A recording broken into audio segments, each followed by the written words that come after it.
Hey guitar players, in this lesson I want to talk to you about how to learn arpeggios. Arpeggios are an incredibly musical tool that a lot of people overlook, mainly because, dare I say, they can't be bothered to sit and learn them. That's the number one pushback that I've always had from students over the years, where I try to show them this stuff, is that they just don't want to learn them because they find sitting there going up and down arpeggio shapes is boring and they just want to make music and all that stuff. Guess what? Here's the thing. If you want to make music, there's some steps before making the music. It's learning the tools that will allow you to make the music. And arpeggios are incredibly musical because of the fact that what you're looking at, they eliminate an issue that scales have. When you learn a scale just goes through a bunch of steps. It's got a cool scale that I like the sound of. The Mixolydian mode in the key of A.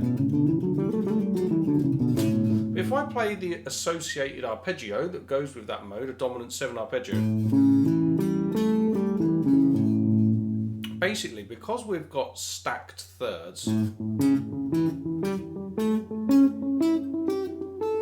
it carries like a harmonic weight. It's sort of, if we think about chord construction, chords are constructed by stacking intervals of thirds. So arpeggios have that kind of intervallic strength, whereas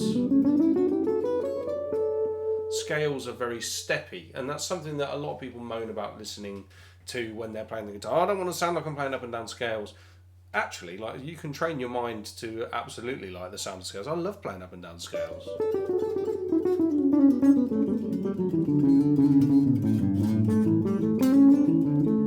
Obviously, if you introduce patterns to scales, they sound a bit nicer. But anyway, what I would suggest any guitar player does, you want to learn 4 very specific arpeggio types to start with. You want to learn major 7.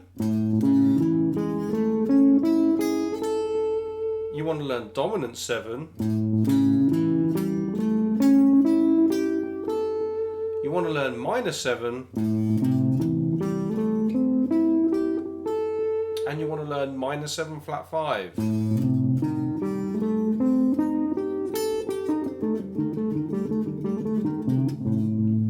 Now, I don't want to make this video super long, so I could go into a big whole subject on why, but effectively those 4 arpeggios are the 4 arpeggio types that live within a major scale.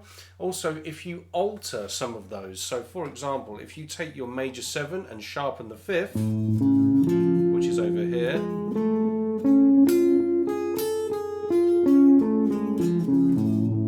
that lives within melodic minor and harmonic minor. We can also look at things like on the dominant side of things, the dominant 7. Let's say, for example, I do a dominant 7 and flatten the 5th.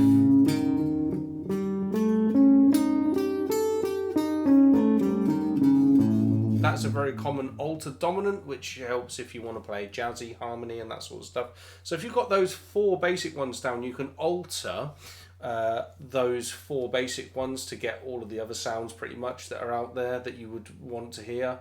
And also you can use some of those other arpeggios to give you interesting sounds over other chords. So for example, if I play an A minor 7 sound, but what I play over the top of that is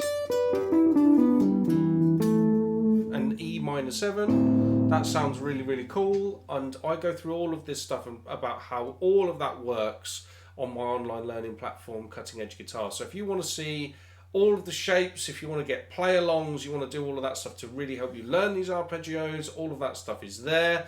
Also as well, if you want to learn how to use them in a musical context, I've provided all of that stuff as well. So make sure you check all of that out. If you are thinking, I've watched your video and I like what you're saying, but I don't want your help to do it, I'm sure that there's all of the answers for all of this stuff online elsewhere. What you want to do though is make sure that you're not just learning these in this one position, you want to learn them full fretboard. Probably how I like to do it, I align them with the caged system. You can align them with 3 notes per string, but I think I like to use 3 notes per string as a vehicle to move around to different caged areas, and then I'll use the cage system for my arpeggio shapes and all of that sort of thing. But like I say, it's all done for you at Cutting Edge Guitar. If you want to check that out, that'd be great. If you don't want to check that out, well, I hope I can continue helping you here on YouTube. So like the video, subscribe to the channel, and I'll see you in another session. Cheers.